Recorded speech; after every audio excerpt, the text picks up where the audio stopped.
Hello, and welcome to the Elevate Entrepreneur, where we decode the success of some of the greatest entrepreneurs that I've met, that I know, that I trust. These individuals have not only built their business up, but they've also impacted lives for the better. Here you will learn not only how to grow your business, but also inspire you to want to be just a little bit better. I'm your host, Raylan Davis. My entire intention is to remove obstacles and excuses as to why people can't realize they deserve more. With that being said, let's jump into this week's episode. Stay motivated, stay elevated.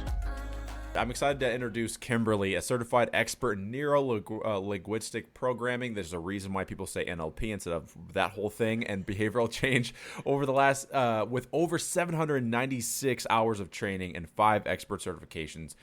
Kimberly has dedicated nearly a decade of studying these fields and has undergone 14 top-level trainings in NLP and evolved NLP. But what sets her apart and what I thought was fascinating about what she does is she distills all of this knowledge in a practical, effective way that can get you results in less than 4 hours, which is kind of crazy. And so with that being said, please welcome our guest, Kimberly. What's up, Kimberly? Hey, thanks for having me on, Raylan.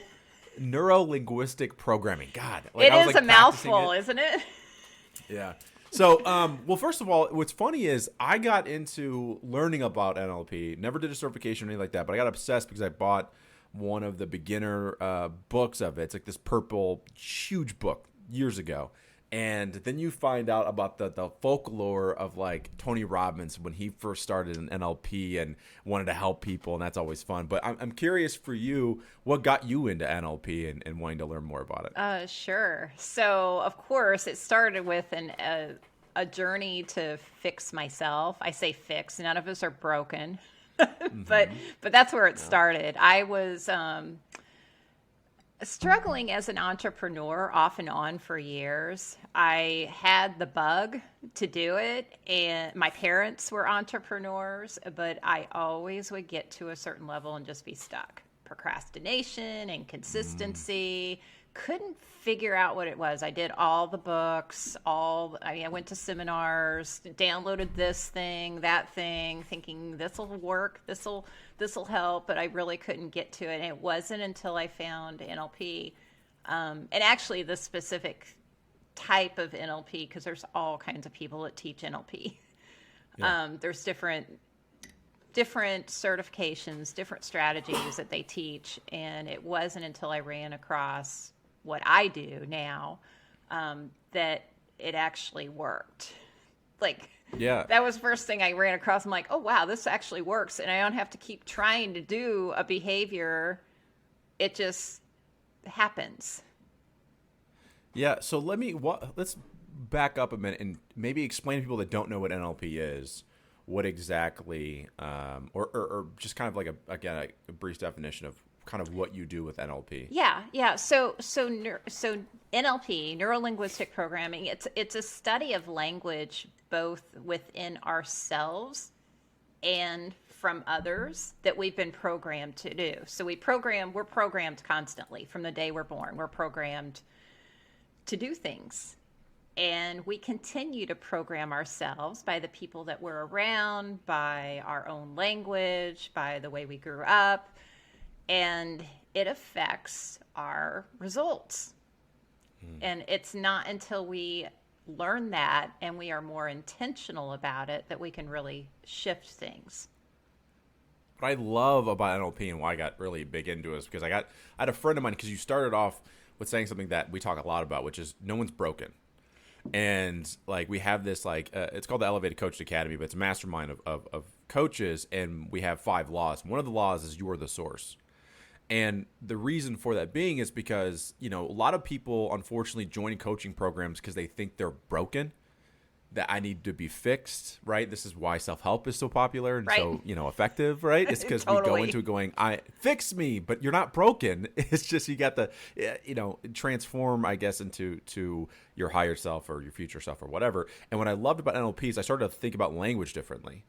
Like the small things of when something goes wrong in entrepreneurship, we're like, man, I'm so stupid, or I'm so the most powerful words are I am, and then what follows suit after that. And then we wonder why we have this self-fulfilling prophecy of things not going well. Yes. Yeah. We literally so everybody does affirmations, whether they know it or not. It's usually the wrong ones though. It's affirming Yeah. what we don't want. It's kind of like I used to say the same thing around like manifestation, which is another kind of fun buzzword that's been going around a lot. But like you are manifesting all the time. Yes. It's just, are you doing it on purpose Right. or not? Right. And so to what you do, it's kind of being more intentional. So is it fair to say like, once you learn about NLP or you work with someone like you give them the awareness of maybe what they're doing. And then after that, they have choice. Yes. Whereas before, is that fair? Yeah, that's totally fair because before, I study energy levels also and bring that into my coaching program. And when you're at the lower energy, and I don't want to go into all that, but the lowest one is like victim energy. Yes. And when Did you ever read Power versus Force? No, but I think I need to. You would love it. You would love it. Okay. So when you're in that lower energy, you just don't see opportunities. You don't see anything. You're just it's all focused on you. Like me, poor me, woe is me. And it shows up differently too, because sometimes we think victim energy as, I don't know, more victim-like, but business owners do it. We do it. I mean, we float in and out of that all the time. Yes, and I said yes. We're gonna get into that is because like I always you really lit up when I mentioned that. So because like listen, Kimberly, I've been an online coach for about 4 years, and when I first started, me and a partner and a bunch of friends of us started a coaching program that was highly successful, 7 figures in less than 6 months. But here's the thing: we only focus on the tactical. And what I found was people, when they would leave the program, would go back to old behaviors. And so they have similar results. So I got really, really big into, okay, can I get, not that I do this, but I show people the opportunity to stop being a victim in their own life. Yeah. Because I was a victim my whole life. Like I grew up in a domestic violent home. I'm sure our listeners are tired of hearing me say this, but, so I carried that on. And then I realized, oh, no, I could choose to not do that. And then my life got better, right? And it sounds like you had a similar kind of upbringing as well. Totally. Totally. Yeah. So anyway, I get excited. So Power versus Force, David Hawkins, he is based out of Sedona, Arizona. Oh, I'm reading another book of his right now. No lie. So, it's like I just picked up a book, just started it yesterday. It's not that one, though. So he talks about the calibrations, where basically someone can test strong or weak depending on what's around them. Yes. So it's like basically the case study of how that came to be. Okay. But he has this chart which is similar to what you're saying, like the lowest energy level. And so they basically say, power is when you basically are in that place of abundance. Right, you see opportunities everywhere, all those things, and then like the low, and so the highest is enlightenment is the highest, and then the lowest is probably around the similar to like victimhood. But when you elevate, and this is why, by the way, our whole brand is around elevation, right? Elevated. Yeah. When you elevate, you start to see things more. But there's this really cool study, and it got me thinking about this a few years ago, where they did this financial study that basically, it didn't start off as a financial study, I'm sorry. Well, after World War I, they wanted to test the outcomes of starvation. So believe it or not, they actually did the study, and they weren't forced to do this, but people volunteered to starve themselves for, I think it was like 60 days. Oh, my. And yeah, look, they volunteered for this, which is like crazy. But anyway, so what do you think the number one thing they thought about the entire 60 days? Food. Because they were starving, right? Like that's the only thing you can think of. They would watch movies, and they would all like write recipes of what they're going to make when they leave. Like that's all they can think about. And so that brought me to this idea where, as entrepreneurs or anybody, if all you're thinking about is your next meal, or your next payday, or your next, no wonder you can't see the endless possibilities that are out there. Right. Yeah. So anyway, that's why I lit up when you started talking about energy work. Yeah, no, but anyway. I definitely need to read that other book, because it totally aligns with what I teach, and what I found that with my because I have this 4-hour process, I am able to help people jump levels. So they don't have to go one to the next one to the next one. It doesn't have to be a gradual. We can I don't know, it's like beam me up, Scotty kind of thing. Yeah. Like you can beam up to and skip some of those things that were, we all float in and out of all of them all the time. Yeah, and that's what's interesting is I try to call it being conscious versus unconscious, but I talk about it a lot. And here's the thing that, like newsflash, I jump in and out of it all the time. Yes. Like I'm not conscious all day. Like there are times where like my 4-year-old son will do something that frustrates the hell out of me, and I go back into like the programming, I guess you could say, of the past, and then but it's seeing it and then adjusting accordingly versus like in the past I probably wouldn't even notice. Right. Yeah, that's the key, is noticing. I mean, that's really the first step, is somebody's real awakening, and in a coaching program, if you're able to show them the mirror of where they are, so that they can wake up and do something about it, that's huge. Yeah. So then what's the difference between, silly question, but what's the difference between evolved NLP and like just normal NLP? So evolved NLP pulls in a little bit of common sense, a little bit of what is your intuition, instead of straight by the book, do this. Okay. So how do you get people to like get connected with, intention, intuition, all these things are so interesting to me, because it's like, how can you tell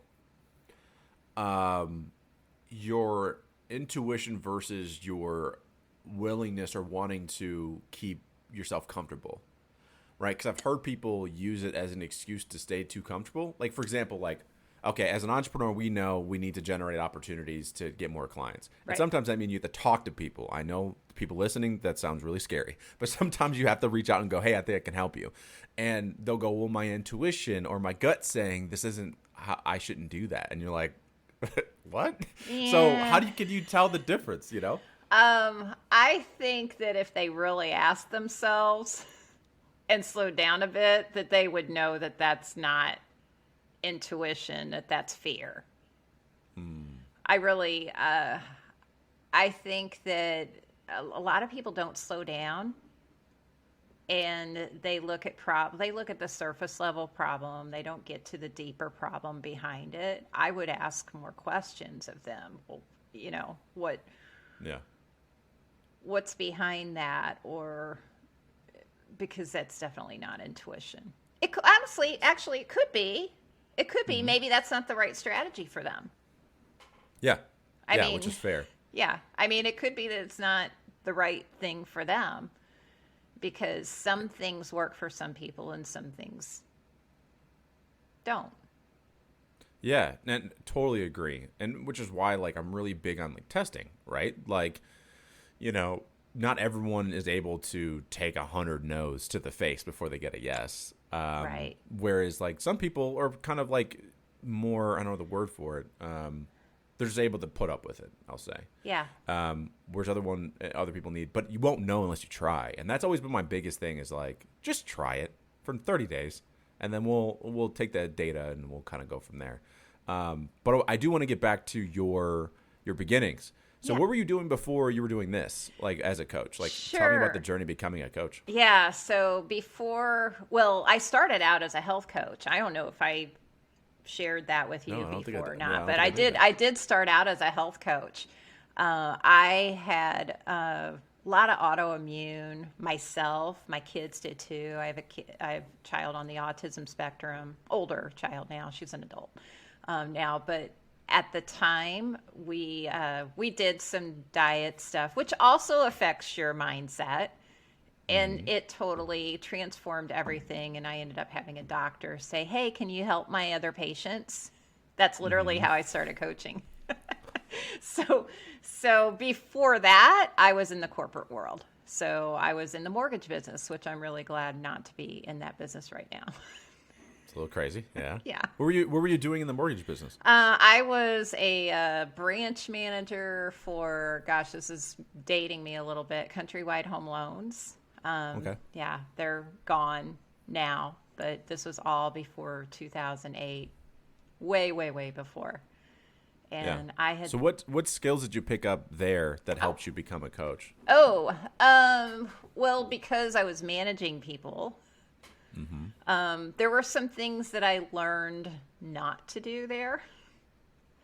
So at that time, I hadn't done all the personal growth. I find that entrepreneurs, and you probably know this too, entrepreneurs, coaches, business owners are more open to personal growth. Yeah. Because you don't really need it as much if you're working for someone. Yeah. So Yeah. I wasn't really in a place where I really needed it as much. So there was a lot of growth that happened after I stepped away from that and started doing my own little entrepreneurial ventures. Well, I think like once you become an entrepreneur, the self-awareness is like really important, and you're more willing to ask questions. Like, for me, I'm surprised at how often I'm asking myself questions of like, why am I doing this? What am I doing this for? Am I really about, you know what I mean? Like, and so then you find holes in your game and you go out and search for it. But the reason I asked even about the prior job is because you'd be surprised how many people I talk to that are just wanting to start out as a coach, and they're like, yeah, but I don't have any background in, and I'm like, yes, but there's lessons you've learned along your journey that I guarantee you has helped. Because before I was a coach, I didn't realize I was already coaching because I taught sales teams at my old corporate company. I was a sales trainer, but that's coaching. Right? It absolutely but I just is. I didn't see it. Like, Yeah. I didn't understand. Yeah. And then once I was like, oh, I'm just doing what I did at a corporation. I'm just doing it for myself. Yeah. And I trained people. I mean, I trained the new people that came in. I mean, so there are those things. I learned networking there, which is vital to, anyone's business that's on their own. So, yeah. So then you leave the mortgage company, kind of opportunity there. And then again, you found NLP because you yourself were searching for something. Like, Yeah. why am I broken? You find out you're not broken. Newsflash, right? And then Right. you go, so then why did you want to help other people with it? Because obviously you went down a rabbit hole. Oh, I you totally got a lot went down. of certifications. Yeah. You got all of them. Yeah. I went down a big rabbit hole. I was finding, so at the time I was going through the training, I was still health coaching. And what I found was, and this was true for me because I had an autoimmune disorder, the people that had the biggest health issues that weren't able to overcome them or that struggled the most had past trauma. They had a rough growing up and they internalized it. And so when we worked on mindset, and this was before I had the certifications, when we worked on mindset, things would improve. They wouldn't have the gut issues. They wouldn't have, the stomach aches. They wouldn't have, all those things. And I just thought there's more to this. And so when I learned NLP and some of the different strategies there and how quickly you could shift people, like literally shift people with just in a few minutes. Mm-hmm. And how they perceive themselves, it was a game changer. So that's what led me into it because I saw it as a bigger, it made a bigger difference. Yeah. Yeah. And when I was health coaching, I was all about gut health. I was like, gut health, that's the source of everything. And it does affect your brain. It does, all those things. But learning that, I'm like, actually up here comes first. Yeah, which is funny. Did you ever read any like Dr. Joe Dispenza? Oh, yes. Any of his work? Yes. Yeah. So our new thing now is when I find out we've unfortunately had some friends and things that were diagnosed with different health problems, and the first thing we do is buy them Supernatural by Dr. Joe Dispenza, and that's our first thing is like read this book because again so many people I talk to that overcame cancer or autoimmune disease, they all say the same thing, which is once I figured out how to manage what was going on in my head, like everything got easier. Yeah. And so that's been my go-to is like I just buy them that book. I'm like, hey, read this. Yeah, it's huge. It's absolutely huge. So then we have so now we're working with like entrepreneurs. Why entrepreneurs? What made you decide to choose those people to help out of everyone else? Because I don't feel like I'm dragging them by the hair. So literally when I started out coaching, I was working with just about, well, in the beginning you work with whoever Yeah. will come your way, right? If it's a Yeah. client, it's a client. But I have found entrepreneurs, business owners are just so much more open to it. They want to improve. They have a reason to improve. They've got more skin in the game with their business, and they're easier to work with. I love seeing the results they get. Also, I mean, there's things we can track. Like we can see, okay, they've got, it shows up in their paychecks or in Yes. their bottom line. That's the one thing that's kind of difficult with working with, the average Joe that's working at a 9 to 5. Like, it's hard to track how the behaviors moved everything else. But again, when you're working with an entrepreneur, it's like, well, what do they want? Well, they want their business to do well. Right. And then, so it's like, let's just track that. Like, you know what I mean? And then the nice thing is the intangibles start to pop up. Oh, I'm happier at home. Yes. Oh, I'm nicer to my spouse. I'm better to my kids. And I'm making more money. And it seems to be less effort. Yeah, no brainer. Yeah. Right? Because I would imagine after working with you, there's not as much. It's almost like, again, tell me if this is being fair or not, but I feel like you help them remove the resistance to creation. Yes, that's absolutely. I talk about the filters. Like we all have these filters that we see everything through in our head that were formed way before the age of 7. And it's why we do certain behaviors or don't do certain behaviors. And I remove those. And when you remove the things that are not there, and I say remove, it's a reframing. It's it's when those are no longer there to hold you back, you move forward quick. You move forward and you don't have to think about it. You don't have to keep trying to be consistent or, you know what I mean? Like, because that's such a battle. I did that battle. Like, I'm going to try not to do this behavior. I'm going to try and, whatever it is. And it's hard when you have those filters. Yeah, because again, going back to the book I referenced earlier, that's what he means by power versus force, right? Willpower is that force, like grit your teeth, try to get through it, but it runs out, right? But then when you tap into removing those filters, as you mentioned, and tapping into things like abundance and reframing, then there's almost endless energy to go into those things. So it definitely makes sense. So then, for you then, like, okay, so now that you've changed over to NLP, was it hard? Because now NLP is getting a little bit more recognition, but was it hard to educate people in the marketing of what NLP is and what you can actually do for them at the beginning of it? Because I would imagine people are like, what the fuck is NLP? Actually, I hired a really good business coach right off the bat who told me not to talk about NLP. Yeah. so it's because of that.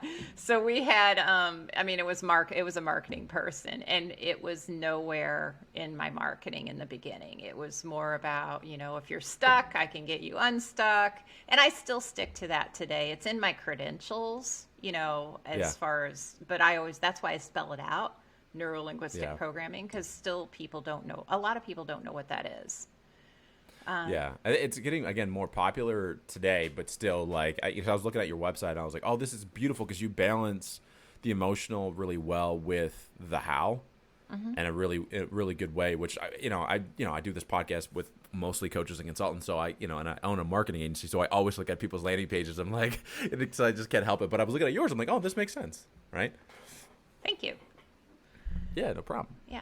So then talk to me about this 4-hour thing. How the hell can you help people in 4 hours? That's insane. So, because my coaching program is like a fucking year long.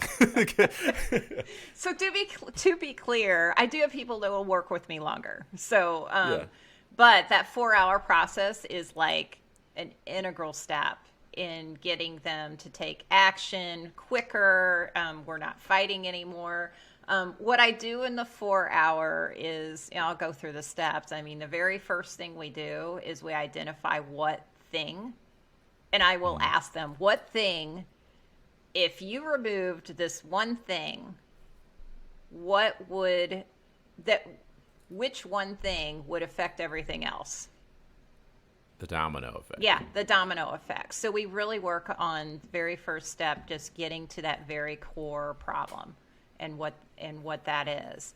After we Do you see a through line with that? Like What do you that, like, is there a common thing that like a lot of entrepreneurs want to remove?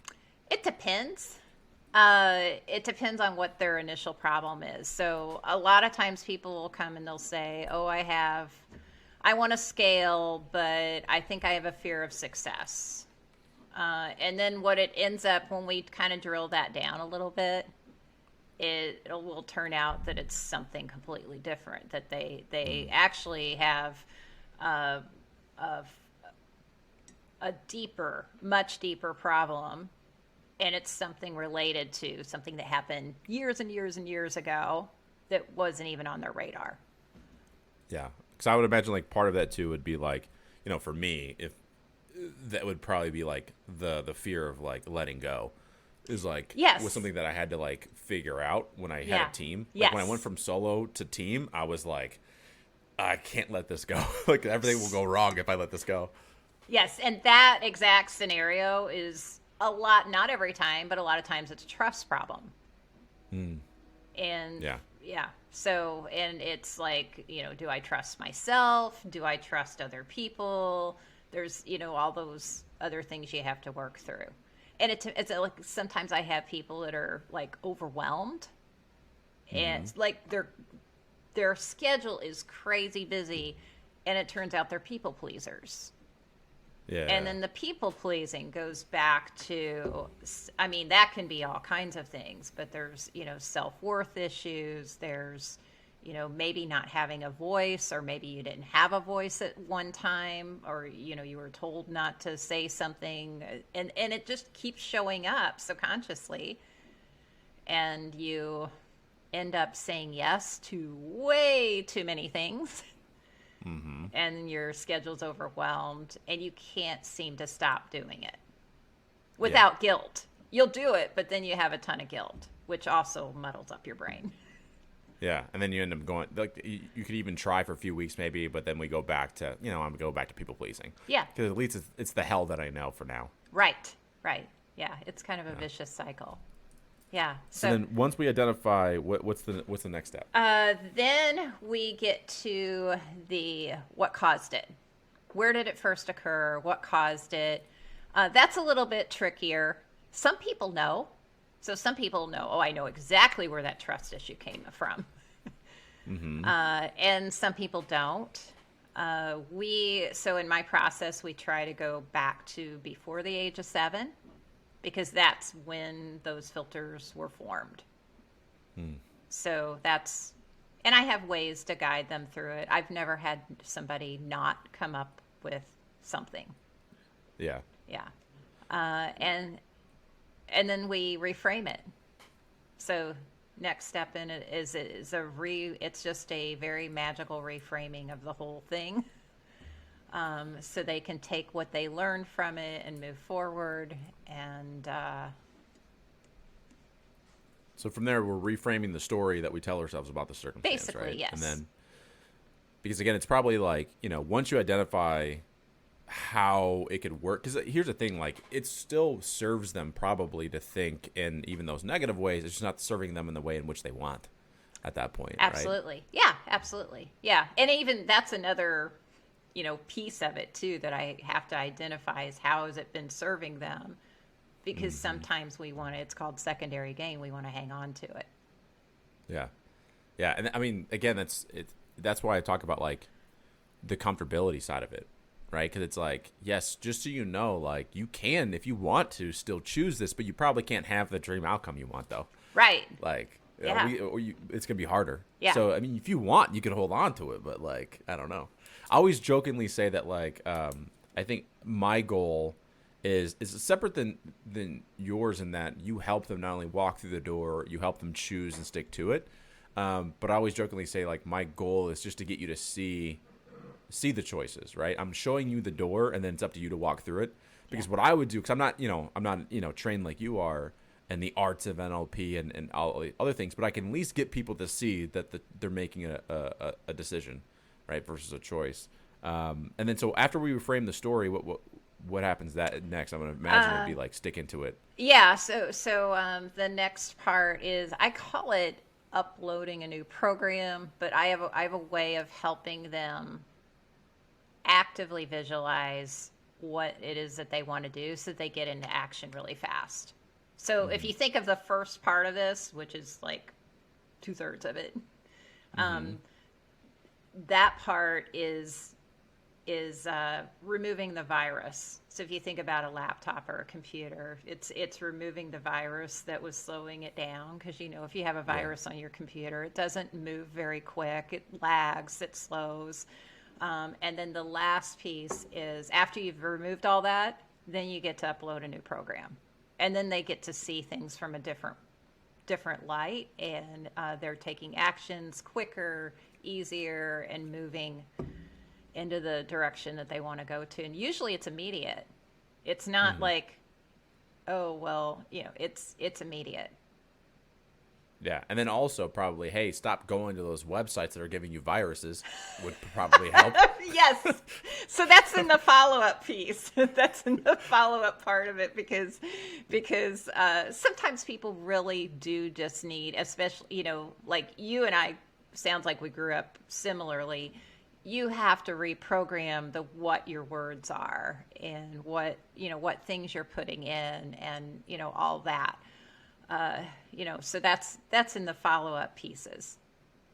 Yeah. So then, do you ever feel like let me ask you this. Do you feel like people are getting better at realizing they need help when it comes to mindset than maybe in the past, years? Yes. So I was actually just thinking about this the other day, yesterday. I think that since 2020, especially, people have, it was such an it was a terrible year, but it was also an enlightening year. Yeah. Because I think people went inward, and I think people are valuing personal growth more than they ever have before. Because of that time. Because we didn't have a choice. The whole world was shut down, so you didn't have a choice but to think about where you are, and you can either do something about it, or stay a victim. Yeah, well, I think to that point, it makes a lot of sense, because we were so busy all the time, and go to work and go do this, and then you had to sit, and we almost got put on timeout. Right. Think about what you've done. Totally. It was a great time. My husband and I got closer during 2020. I've heard stories of some people got divorced during 2020. But we got closer because there was all that time to spend with each other. So I think, for some people, it was a wake-up call. I do think people are more apt to go get what they need now. Yeah. So for the people that are, because especially when I first started the academy, which is, again, it's mostly a mastermind, there's different kind of coaches we have in there. My favorite coaches to work with, and I don't mind saying this, I think they know, is mindset coaches. Mainly because it's they are the ones that are going to make the biggest impact on the world. And to me, that's that comes first and foremost is my purpose. But they're also the most difficult and challenging to work with, because mindset's very hard to sell, because the outcome is usually intangible. So for the people that are listening that want to become mindset coaches or want to become success coaches, which I actually like that you had that on your website versus mindset coach, it was success coach, which I really liked.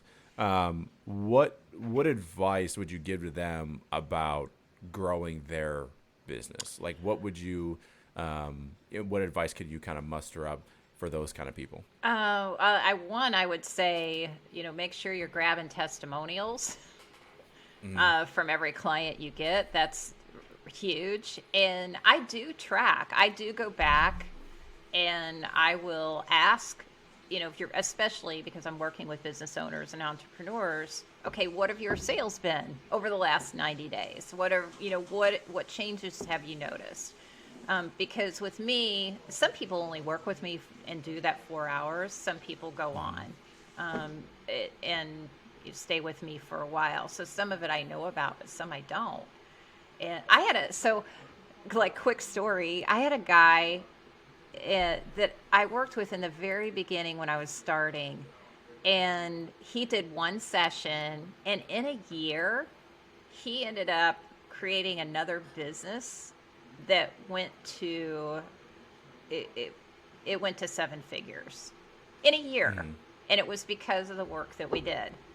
And I wouldn't have known that if I had not gone back and asked. So Why do you think that happened? Was it like a matter of like he just realized you just had the wrong offer, or like what clarity did he get from the session that allowed him to create that? he had so a lot of people I work with he had a pretty deep personal issue that was blocking him majorly. When he came to me, it was about a business. So this 7-figure business had not even been developed yet. Yeah. So he came to me about a personal problem, a business that he was inconsistent in, and the personal problem that he had, and it's private, so I'm not going to go into all that, but it was something that their whole family went to counseling. Like, and it happened like 20 years ago. They thought they had resolved it, and it was affecting his daily actions. It was affecting his mindset about himself, and in a big way. So there was a lot of guilt, lots and lots of guilt about it. So once we were able to reframe that, it was like the doors just went wide open for him. Yeah, and obviously with that clarity of yourself, you're able to actually see more opportunity, right? I think that's partly of it. Yeah. Yeah, but that creativeness opens up. Like there's so many other things that open up for you when you're able to remove the barriers. I think that's a huge problem with a lot of entrepreneurs is not seeing possibility. And like we look at certain things, like for example, like that's why, again, not that I don't like coaching programs, because again, I have a whole freaking academy around coaching, but Right. like it's the cookie cutter approach to things. Yeah. And you feel bad, like you go through a program, you drop 10 grand or whatever these, coaching programs cost, and you go through them, and after 6 months, you're like, I don't even want to do that. Yeah. And it kind of traps us into thinking there's only one way to grow a business, right? Where, dude, there's possibilities everywhere. Like some of the things that you do, maybe you partner with somebody and they do it. Like maybe the better question is not how am I going to do this, but who can help me? But if you're so fixated on your inner shit, like more than likely you're not going to see that. It's going to pass you by. Yeah. Yeah. Literally, there's opportunities probably already there, right in front of you that you're missing. Yeah. And also you mentioned the testimonials. So yeah, I have an issue with testimonials. I never ask for testimonials. Oh, ever. really? Why? Yeah. So so what happened is speaking of like language. So part of my thing that I used to say, I still say this, is I don't give anyone anything they didn't already have. And it goes back to like you are the source, right? All I'm doing is showing people, hey, whatever. And so what happened was I used to say that a lot. So people would send me these long messages. Oh my God, Raylan, you changed my life. Thank you so much. Like my business is doing whatever. And I literally would reply to them, I didn't do any of that. Like you did that. Like I just showed you could. That's all I did. And I had this for years. I would diminish what I was doing for people. And then I think I just sold myself on that idea so much that now I just don't ask for testimonials. So now we're going back and going, all right, how can we create, and this is kind of like a workaround. I go, all right, how can I automate the testimonial stage so that way I don't have to ask? Because if I have to ask, I won't ask. So now it's part of the things. And the other thing we did, which is like really easy for those that are listening, I just record, especially with our agency, we record our sessions, because inevitably what happens is we'll jump on a call. And oh my God, this used to happen all the time. We jump on a call, and this is before I started recording. And you would jump on and go, oh my God, Raylan, like the podcast is doing so good. And I just got a new client from the strategy you gave me. And oh my God, I'm so happy right now. And then I go, oh, that's so great. And then we get into the session. And then I think back and go, fuck, I wish I was recording that. So now it's like I automatically, the team anyway, when they do the client meetings, they record them. So that way, if it does naturally happen, because those are better testimonials anyway. Like I don't like asking, hey, can you give me a testimonial? Because it's never the same. Like I want to catch it in real time and have people like gushing about the results. And then I'm like, yes, that's a way better testimonial. Yeah, I agree. Those are definitely the best. Really got good in the habit of it when this past year, and we're continuing. I've been working with a roofing company, and no, they're not business owners or entrepreneurs, but they're sales. They're all salesmen. Yeah. And because it was a beta program, I'd ask for feedback every single week. And so that was really helpful and insightful to know. It was helpful for me, but I have just a stack, literally, of testimonials from these guys. Well, I'm glad you brought that up because I saw that obviously you're doing. It's not just entrepreneurs; it's sales teams. Yes, so sales teams, yes. So why did you open it up to sales teams? Same reason. I mean, they're invested in their personal growth. They understand that their mindset. It's the same. They have the same sort of mindset as a business owner or entrepreneur because they're responsible for their results, and they know that. And I call them intrapreneurs for that reason. There you go. I like that. Yeah, that's why I loved because you mentioned earlier, right? Like if you're working a 9 to 5, maybe you're not as interested in the development, like personal development. I was though, but it's because I managed teams and I was in sales. Yeah. So I quickly realized that if I'm the fucking problem. So like I need to fix, like I got to figure out, what's going on. And if I'm not motivated, if I'm not inspirational, if I'm not doing something outside of work to grow, because I train sales teams. And a lot of what we talk about is not about sales or the techniques or the tactics. It's usually like I had a meeting today with a team that I coach. And one of the people, I was like, hey, you told me 3 weeks ago you're going to start reading again and you're not reading. Like, what's going on? And we talked about that. Yeah. And it's funny because we literally, they grew the revenue a lot since working with me. But I don't go over anything tactical because I knew from experience that, like, look, if we can get you happy at home, that's going to carry to work. Like if I can get you to be inspirational and be someone that like others want to look up to at home, that's going to happen at work too. And obviously it's just dependent on whatever, like on the type of sales. But that's why when I saw that you're also doing this with sales teams, I was like, this makes perfect fucking sense. Because if you can get salespeople out of their way, oh my God, like the possibilities. It's been huge for them. In fact, the owner, they're keeping me this coming year too, so I'm going on year 2 with them, and I know one of their guys, just one of them, went from an average sale, and this is roofs, so I don't know what's average in the industry. I don't know. I just know this company, but $400,000 was his average, and he's over $1 million now. Yeah, at the end of a year. Go. So I mean, it's a great ROI for the owner. Like I'm a drop in the bucket, compared to what they have, how much they've increased. Yeah. Well, listen, if you're not already doing this, and people that are listening better get to you before I tell you this, but you really should start doing rev share if you're not already. Ooh. No, I'm not. Because it's tied. Yes. So anyway, again, if you're listening to this, people, get to her before she makes this happen. But one of the things that I would do is have your base outcome, whatever, your base service. So it's X amount to work with me for this amount of months, whatever. And then on top of that, I know this is going to work so well that over the course of the next year or 2 years, so it's, let's say for year 1, it's you pay. This is just one of the ideas of a structure. So like year 1 is pay me X. Year 2, you don't pay me anything except for rev share. So that way you have a year to like develop them, get them going. But then the following year, that's when you're getting tons of rev share. And the beautiful thing is you can give them kind of like an opt-out clause. Because one of the things that'll happen is they'll go, holy shit, she's about to make so much money. Because they'll start to see the results. Yeah. And then they may pay you out and go, hey, can we just like, because we're paying you. Or they won't care because like it's money that you've generated for them in that way. Yeah. And it shows them that you're dead serious about. So anyway, I think I think that would be really, really good for you. Yeah. If you did that. Well, I'll have to think about that. That's awesome. Great idea.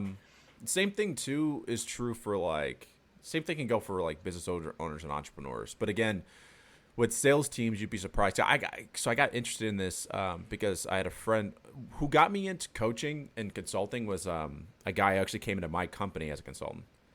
And I remember talking to him one day, and I just started out as a coach, and I was talking to him. I'm like, at the time I was all excited. And he was like the worst person ever to like tell out like good things to. I love him to death. So if you're listening to this, I love you. But I called him one day, and I was like, oh my God, I got my first client. And it was a really big deal because my first client ever was like a $25,000 deal. And I was like, for my first client ever, I was like, let's go. Awesome. And he goes, I remember those days. And man, those were really fun when like, I first started out and I was getting those checks. And he goes, yeah, I just signed a new client too last week. And I think it's going to be like a $3 million deal. And I was like, fuck you, man. Like, like, come on, I'm over here. Like, but for the way that I found out later on, the way that he structures them is kind of like how I told you. Okay. Because it's sales results. It's like, hey, this is your baseline of what you're getting currently. You're going to pay me this amount for these workshops I'm going to do and the coaching. And then for the next 3 years, here's our rev share model. And I'll still come in and continue on to do the coaching. And that's how he's able to he went from, a $50,000, let's say, workshop to, a $3 million contract. Nice. And I was like, it's the same thing. It's the exact same offer. And I was like, Nice. oh, that's brilliant. It and is of course, brilliant. No, it's brilliant. So anyway, that's an idea for you. You should run with that. So on the one of the things I want to get to too was your favorite ways. I ask everybody this because again, I want to showcase that like there's more than one way to grow a business. So what's your favorite way of finding of finding clients for your business? Like, do you have a strategy that works really well for you? Like what do you like doing to again generate leads? I do a lot of networking. That's probably my favorite. And I am one of these people where people need to see me. Mm-hmm. Video would work too, and does work. But people see my energy, and they connect, and I get clients that way. So networking's big for me. Networking at the right places is huge. I was gonna say, like, what kind of like networking events are you going to? Like, what does that look like? Depends. So if I'm promoting like my Teams program, I would be going to network around companies and maybe even HR. There's an organization called SHRM out there that has HR people in it. So it would depend, and there's your regular networking things. We have local ones here. There's BNI. There's things like that. I don't do too many. So yeah. I just, they change, but it just depends. I really try and tune into who's showing up and if they're the right audience for me. And one thing that I let go of a few years ago was staying in just for the sake of staying in because I said I would. I let go of them quicker if they're not the right fit. Yeah, I hate networking events. I don't go to them. Yeah, well, like, I think I think if you can find the right ones, they're good. And I won't say I don't go to any. There's a mastermind called Genius Network. High level entrepreneurs go there, and then every once in a while they'll have an event or something like that. And I'll go to that because the type of people there are very much like, hey, who do you need to help you get to the next level? Yes. And so everyone's there is very collaborative and supportive. So those are like the best, things to go to for me. But I've been to those events, and I'm sure you've been to them too, where it's like you could tell that no one really gives a shit about helping each other. Like, it's just, I'm like, why am I here? And it's like, I'm exhausted. And I also can't help it. And this is where I think it's important to like protect your energy. So like, I'm a natural coach or a guide. Like if you come to me and go, I have this problem, sit down for the next hour. I'm going to teach you how to get out of it. Right. So like, you don't have to pay me. I'm just going to do it. Right. Right.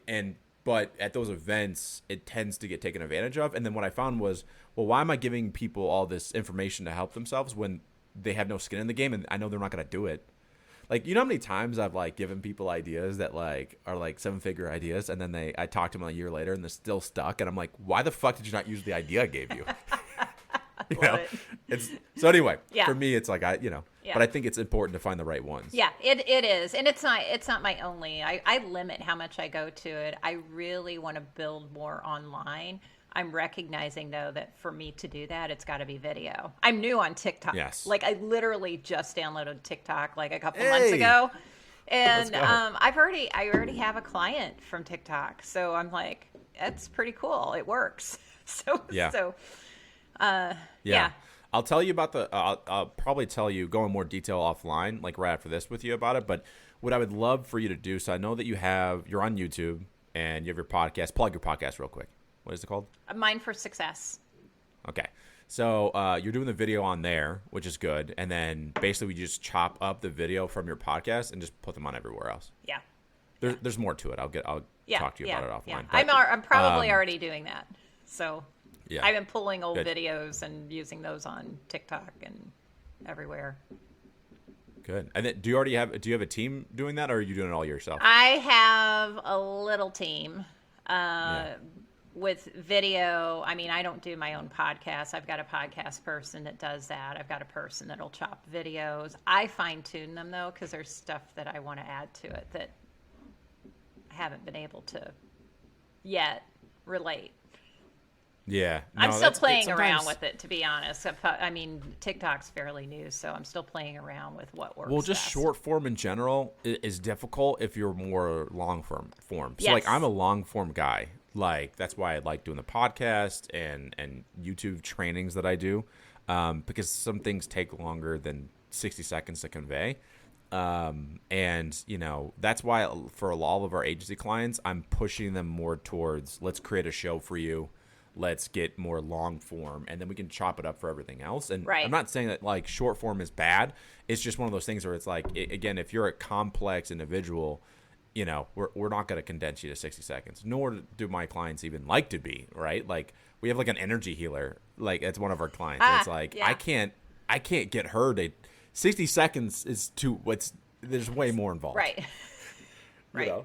Yeah. That's awesome. So we've kind of changed things up there. But anyway, yes. So thank you for coming to the podcast. This was fun. And listen, I love what you're doing. And I think it not only is it incredibly important, but it's super, super helpful. And I love that you can see the results in the stats. I mean, there's a lot of mindset coaches that, you know, are just trying to make people feel better, which is, I think, is important. But, you know, then you have people like you that's like, yo, if I work with Kimberly, maybe I can build the 7-figure business. Like that's where it's at. Absolutely. Absolutely. Thanks for having me on today. This was fun, though. I had a good time. Anything final you want to kind of let the people know before we let you go? No. I mean, if you want to, check out any of my things. I'm new on TikTok. You can find me on TikTok. You can go to my website, KimberlyLebbing.com, and check some things out there. I'm starting a new group in January, so, I'll throw in a plug for that. It's 9 weeks long and includes my 4-hour process.